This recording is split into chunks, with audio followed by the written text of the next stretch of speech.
এই যে পেয়ে গিয়েছি সেই মসজিদ, 7 গম্বুজ মসজিদ।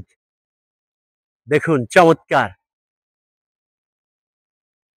এই হচ্ছে সেই 7 গম্বুজ মসজিদ, ইতিহাসের সাক্ষী হয়ে আছে। এটা হচ্ছে মোগল আমলে 1680 সালে তখনকার মোগল সুবেদার শায়েস্তা খাঁয়ের ছেলে উমিদ খাঁ তখনকার সময় এটা তৈরি করেছিলেন। 345 বছর আগের মসজিদটা এখনো কত সুন্দর আছে দেখুন। আমরা একটু মসজিদটা দেখাই।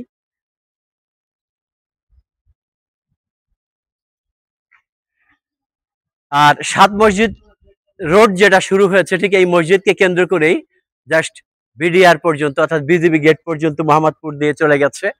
আমরা এই মসজিদের পাশে কিছু কবর আছে, সেগুলো আমি দেখাবো। তার আগে এই মসজিদটাও একটু দেখাই, ওদিকটা একটু দেখাই।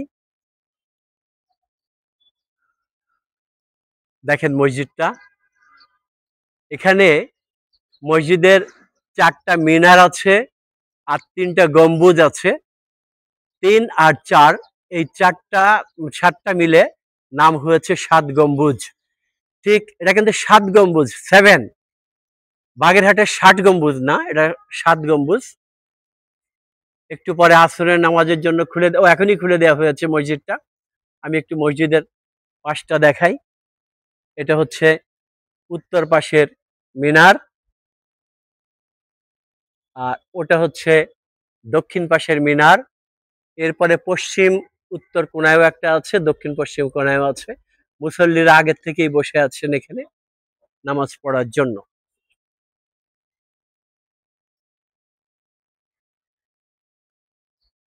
এই যে মসজিদের মিনার আরেকটা। এই মসজিদটা আসলে তৈরি হয়েছে লালবাগের দুর্গ মসজিদ, যেটা লালবাগ কেল্লার দুর্গ মসজিদ, সেই মসজিদের আদলে, এবং কারওয়ান বাজারে যেটা আম্বরশা মসজিদ সেই মসজিদের স্টাইলে তৈরি করা হয়েছে।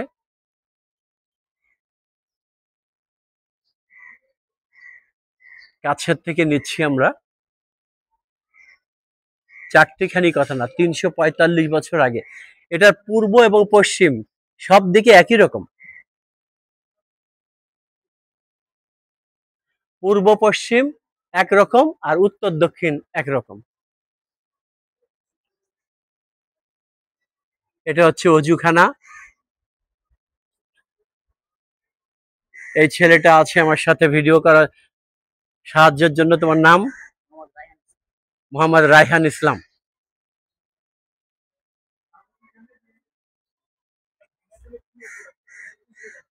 আমি মসজিদটার চতুর্দিক ঘুরে দেখে যাচ্ছি।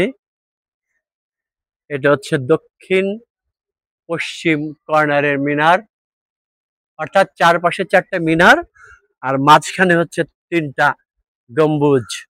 এই জন্য নাম হয়েছে 7 গম্বুজ। আর যেটা 60 ওটা হচ্ছে বাগেরহাটে।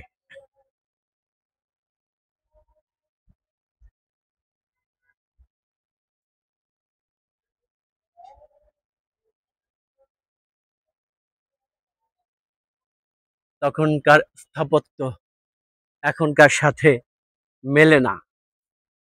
আমরা একটু ভেতরে যাই, নইলে পরে জোরে কথা বলা যাবে না। এই হচ্ছে মসজিদের ভেতরটা, 3টা গম্বুজ। এই মসজিদের ভেতরটা 3টা গম্বুজ। এই হচ্ছে একটা গম্বুজ।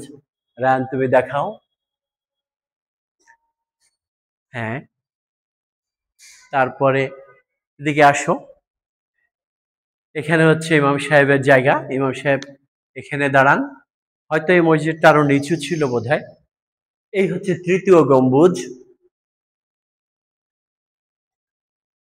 এবার আমরা আরো এদিকে আসবো। ও ভুল বলছি, ওটা হচ্ছে 2য় গম্বুজ, এইটা হচ্ছে 3য় গম্বুজ। এই হচ্ছে বের হওয়ার রাস্তা, মানে দরজা। দরজাগুলো অনেক চওড়া, মনে হয় প্রায় 4 ফিটের মতো হবে। আমরা আতিয়া মসজিদ দেখেছিলাম প্রায় 7 ফিটের মতো চওড়া দরজা, আর এটা প্রায় 4 ফিটের মতো চওড়া হবে। এখানে একটুই দেখাই রায়ান, এই যে এখনো এটা মূল যে চুন সুরকি দিয়ে করা লাল, সেটা এখনো আছে। এর উপর দিয়ে লাল রং করা হয়েছে, এই সাদা রং করা হয়েছে। কিন্তু এই যে কিন্তু জিনিসটা আগেকার, সে আদি যে জিনিসটা চুন সুরকি দিয়ে করা, এখানেও দেখা যাবে। এই যে আছে। একটু কাছে আসো, আমরা কাছের থেকে এটা দেখাই। কত 345 বছরেও এখনো মসজিদটা সুন্দর আছে। আমার মনে হয় আরো 10,000 বছর পর্যন্ত মসজিদটা থাকতে পারে। এবার একটু ওদিকে নাও।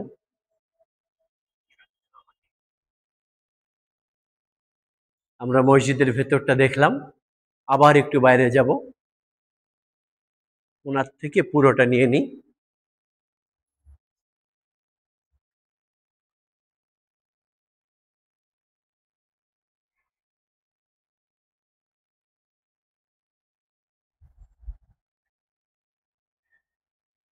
এখানে কাতার আছে 1 2 3 4 কাতার।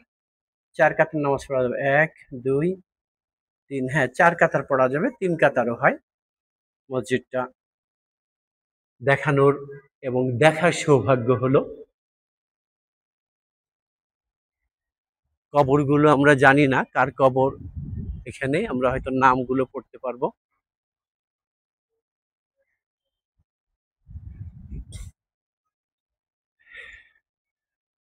পুরো মসজিদটা এখানে একটা ফ্রেমে আনার চেষ্টা করলাম।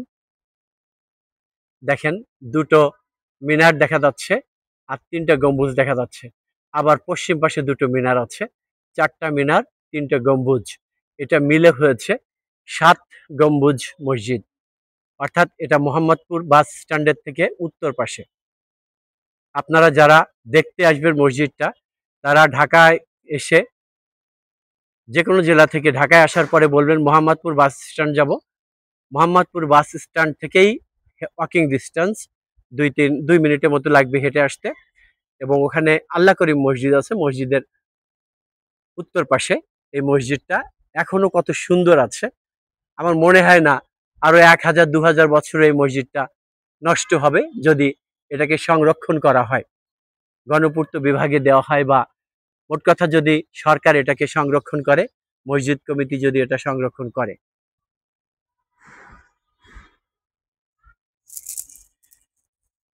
এবার আমি এই এলাকার একজন মুসল্লি মোহাম্মদ শামসুল হক ভাইয়ের কাছে জিজ্ঞেস করব, এই মসজিদটা আমরা জানি 1680 বছর আগে, এবং উনি এই মসজিদের সভাপতি। আমাদের সৌভাগ্য ওনাকে আমরা পেলাম। তা আপনি একটু এখানে কতগুলো কবর আছে, কাদের কবর, 2-1জনের নাম, এবং এই মসজিদটার এখন যে পরিস্থিতি, তাতে আপনার কেমন মনে হয়, সংরক্ষণ ঠিক মতো হচ্ছে কিনা? আমরা তো ছোট সময় দেখছি এই মসজিদ, তাই না? এবং 2-3জনের জামাত হইতো। প্লাস মনে করেন এখন বর্তমানে আমরা জায়গা দিতে পারি না।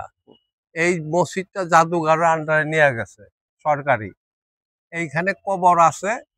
এই মসজিদের নাম হইল 7 গম্বুজ মসজিদ। এইখানে কবর আছে অনেক। যে মালিক আছে এই জায়গাটা সামনে দান করছে, অপ্পা করে দিছে। কারা? এক এসডু সাপ ছিল পাকিস্তান টাইমে, উনি এই জায়গাতে অপ্পা করে দিচ্ছে, কবরটা রাখছে উনি নিজস্ব। আচ্ছা, নিজস্ব কবরটা রাখছে, পারিবারিক কবরস্থান। জি জি।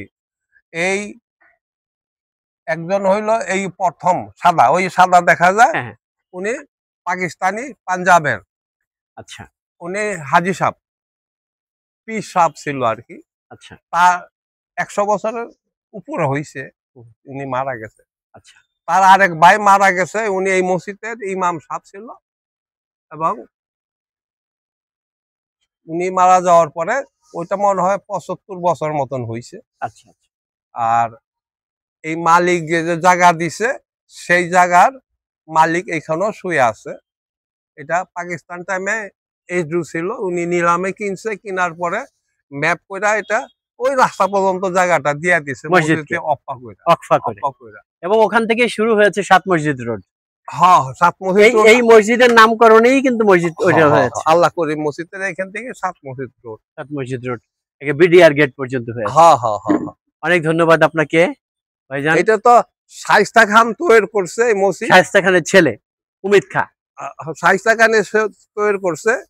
তো দেখা গেল এটা 400 বছর হয়ে গেছে মসজিদের বয়স। আল্লাহর রহমতে এখনো ভালো আছে।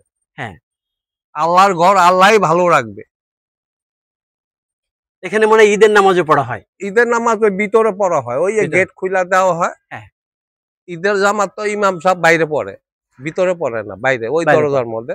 আচ্ছা, দরজার মধ্যে পড়ে। এখান থেকে নিয়ে ওই যে গ্রিলের ভিতরে মাঠটা আছে, হ্যাঁ, ওই মাঠ ভরা যায়, মাঠ ভরে যায়। আচ্ছা, একটা জিনিস আমরা জানি যে আগেকার মানুষ লম্বা ছিল, কিন্তু এই দরজাগুলো উঁচুটা কম কেন? নাকি এটা আরো উঁচু করা হয়েছে? উঁচু করা হয়েছে, আমিও সেটা এখানে তো গাছ ছিল, অনেক নিচা ছিল, নিচে ছিল, এটা অনেক নিচা ছিল। দরজা তো মনে করেন না, ওইখানে মসজিদটা উঁচা করা হয়েছে, ভিতটা উঁচু করা হয়েছে। ভিটিটা উঁচা করা হয়েছে।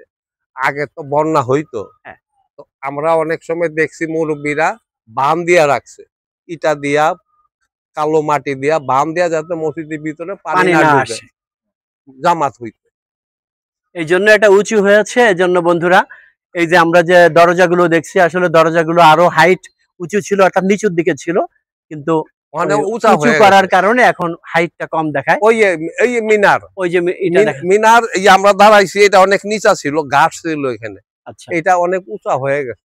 এই উঁচা হওয়াতেই মানে মিনার দেখা গেল, অনেক লম্বা মানুষ ওরাই ঠেকে ঠেকে। হ্যাঁ, আমরা ওখানে বড় কাঠরাও দেখেছি অনেক উঁচু, এবং ওইগুলো কারণ ছিল হচ্ছে হাতিতে করে ওনরা যেত, যার জন্য ওই লালবাগের কিল্লা, এটা একই জনে করছে, লালবাগের কিল্লা। ও, এই কারণেই এই লালবাগের কিল্লা দুর্গ মসজিদ এবং এই মসজিদটা এবং আম্বর শাহ মসজিদের স্টাইলটা এক, ধরনটা এক। ঈদগাহ যা মানে মাঠ, ওই 15 নম্বর এখানে যে ঈদগাহ মাঠটা, একটা ওয়াল আছে না, এই সুরকি কালারের, হ্যাঁ, আমরা ছোট সময় ওই ছেলেটা সমান আমরা নমাজ পড়ছি ওইখানে। আমাদের বাড়ি ঘর ওইখানে ছিল। আচ্ছা, আমাদের বাড়ি ঘর ধানমন্ডি ছিল, জন্মস্থল ধানমন্ডি। আচ্ছা, আমরা ওইখানে ঈদের জামাত পড়ছি, ওই ছোট ছেলেটার সময় মনে আছে। কথাটা বুঝছেন না? ওইটা সরকার একর করছে, একর করার পরে 20 কাঠা করে প্লট হাসছে। তো 20 কাঠা করে প্লট হালাতে আমাদের মুরব্বীরা নেয় নাই। দেখা গেছে এই তখন তার মোহাম্মদপুর হয় নাই, এটা ভাসবাড়ি ছিল। এখন বর্তমানে টাউন হল, এই Razia Sultana road, Salimullah road, Nur Jahan road, এগুলি গেন্ডুরি ক্ষেত, ধান সাইল ধান বলতো। আচ্ছা, জঙ্গল আছিল, কোনো রাস্তা ছিল না, ক্ষেতের বাতর বলতো, আইল বলতো, হ্যাঁ, এটা বাংলা ভাষা। যাই হোক, আসলে মোহাম্মদপুরে দেখা যাচ্ছে যে নবাবদেরই জায়গা, মানে ইয়ে আছে, ছোঁয়া আছে, যেমন Sher Shah road, Babur road, Taj Mahal road, Nur Jahan road, Salimullah road, এগুলি যখন একর করছে, আইব খান একর করছে, আজম খান এটারে ডেভেলপার করছে। আচ্ছা, কথাটা বুঝছেন? আমরা তো বড় এই হিসাবে, আজম খান এটা ডেভেলপার করছে। ডেভেলপার কইরা মানুষের যে হ্যান্ড ওভার করবো, সেই মানুষ পায় না। আচ্ছা, কে নিবে? মানুষ নেই, না, মানুষই নাই। আর এখন একটা জায়গা নিয়ে কামড়াকামড়ি শুরু হয়। তখন ওই বিহারি কিছু অফিসার ছিল, এরাই এইগুলি নিছে আর কি, বিহারিরাই নিছে, বাঙালিরও নিছে। তো নেওয়ার পরে আজ পর্যন্ত এমনিই চলছে। ঠিক আছে, আমরা তাহলে এখন শেষ করে দিচ্ছি। তুমি একটু দূরের থেকে ভিডিওটা একটু নিচ্ছি। ভিডিওটা, এই মসজিদটা পুরোটা নিয়ে নাও রায়ান, সভাপতির সাথে আমরা সবাই থাকি। এই মসজিদটা পুরো সহ নিয়ে নেই আমরা একবার শেষ। আমরা আজকে এই 7 গম্বুজ মসজিদের সামনে থেকে বিদায় নিচ্ছি। আমি রবিউল মাশরাফি, শফিক ভাই এলাকার, তারপরে আরো এক ভাই, আমরা এখানে অনেকেই আছি। সবার জন্য দোয়া রইল, এবং এই মসজিদটা যেন ইসলামিক ফাউন্ডেশন বলি বা মসজিদ কমিটি যেই হোক, এই মসজিদটা যেন সংরক্ষণ করা হয়। আমরা যেন পুরনো মসজিদগুলোকে এবং নতুন মসজিদগুলোকে, প্রত্যেকটা মসজিদকে যেন সংরক্ষণ করতে পারি। আমার মনে হয় না 2000 বছর এই মসজিদটা ধ্বংস হবে, শেষ হবে যদি ঠিক রাখতে পারি। এটা ঠিকই থাকবে, আল্লাহর ঘর আল্লাহই ঠিক রাখবে। অনেক ধন্যবাদ সবাইকে। আসসালামু আলাইকুম। এই হচ্ছে ভিডিও করছে রায়ান।